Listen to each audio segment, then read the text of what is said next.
They say money is power, but the US dollar doesn't just represent power, it creates it. Right now, the world runs on a currency that can be printed at will, and the most powerful country in the world uses that power like a credit card. Every time the US spends, the world pays. And nobody is quite sure what happens when the bill finally comes due. If you've ever wondered why Americans can borrow trillions without panic, this is why. If you've ever wondered why wars are fought over oil and not over wheat, this is why. If you've ever wondered why the US can survive debt levels that would destroy other countries, this is why. The dollar dominates global trade, finance, and geopolitics. And it's not because the dollar is strong, it's because the world is trapped in a system that makes the dollar necessary. But systems don't last forever, especially systems built on trust. Here's the uncomfortable truth. The dollar's dominance is quietly eroding. Not fast, not dramatically, but steadily. Every year, more countries talk about alternatives. More trade is done in other currencies. More gold is being stockpiled. More nations are asking, why should we accept a currency controlled by one government? And the US is responding the only way it knows how, by doing more of what made the dollar dominant in the first place, which is a little like curing a fever by turning up the heat. To understand the dollar's power, we have to go back to a moment most people don't think about. The year is 1944. World War II is ending. The world is broken. Countries need a new system, a new anchor. Enter Bretton Woods. The US sits at the center of the table because the US holds the world's largest gold reserves, and because the US economy is the only one still standing. The plan is simple. The dollar becomes the global reserve currency. Other countries peg their currencies to the dollar. The dollar is pegged to gold. That means if you hold dollars, you hold something real. Gold is the proof, and the world agrees. It's not a conspiracy. It's a practical solution, a way to rebuild trust. But then the system hits a problem. The US starts spending too much. Vietnam, Great Society programs, and the gold doesn't grow fast enough. By 1971, the US has more dollars in the world than it has gold to back them. So Nixon does something that sounds small, but is actually huge. He ends the dollar's link to gold. Suddenly, the dollar is not backed by anything. It's backed by the US government. And the world is asked to accept that, which they do, because there's no better option. Because the US still controls global shipping, global finance, and global military power. Because the dollar is already everywhere. The world has built a system around it. And now the system has a new rule. The dollar is valuable because everyone agrees it is. Which is a lot like saying the emperor has clothes, and everyone nods because the emperor controls the laundry. Now, here's the part most people miss.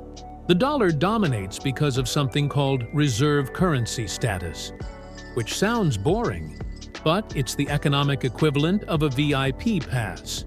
When a country issues the reserve currency, it gets 3 hidden advantages. First, it can borrow cheaply.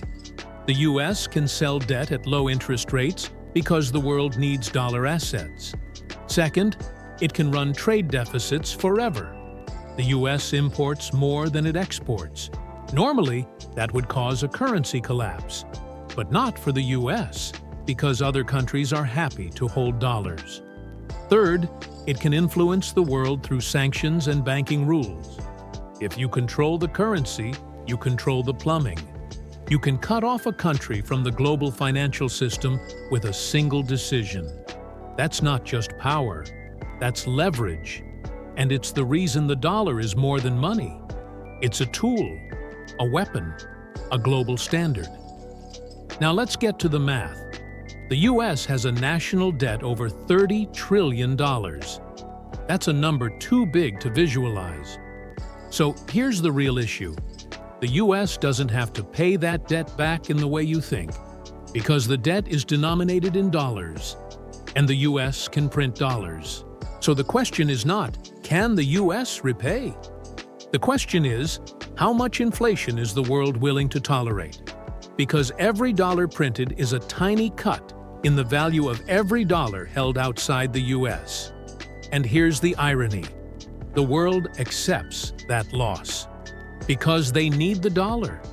Because there is no real alternative. So the US can keep borrowing. The world keeps holding dollars. And the system keeps spinning. But every spinning system has friction. And every friction builds up. Now let's talk about the hype. You've probably heard things like, the dollar will collapse, the world is moving to a new currency, Bitcoin will replace the dollar. None of that is impossible. But it's also not the real story. The real story is more boring and more dangerous. The real story is, the dollar will lose dominance slowly, not because it collapses, but because other systems become good enough. Because the world builds alternatives that are usable, not perfect, just usable. And the US is not powerless to stop this, but it's not prepared either. Because the US has been living in a system that rewards borrowing, a system that turns global demand for dollars into a permanent financial advantage. And that advantage creates a moral hazard, a temptation, to spend more than you should. To rely on the world's trust instead of building real productivity. So what could end dollar dominance? Not one event, a series of events, a slow erosion. Here are the main risks. First, de-dollarization. More countries trade in other currencies. More countries hold gold. More countries build financial systems that bypass the dollar. Second, loss of trust. If the world believes the US is printing too much money or using sanctions too aggressively, they may decide the cost is too high. Third, a technological shift. If a new global payment system emerges, one that doesn't rely on the dollar, the world could move without needing to defeat the dollar. It just becomes irrelevant. Fourth, a crisis. A major war, a global recession, or a breakdown in US political stability could shake confidence. Not because the dollar is weak, but because confidence is fragile. And confidence is the only thing holding the system together. Here's the final, uncomfortable thought. The dollar dominates because the world needed a stable anchor. But the anchor has become a weapon. And weapons don't last forever. So the real question isn't, will the dollar collapse? The real question is, how long will the world keep accepting a currency that gives one country the power to borrow endlessly and dictate the rules? And if that acceptance fades, what replaces it? Something better? Or something more dangerous?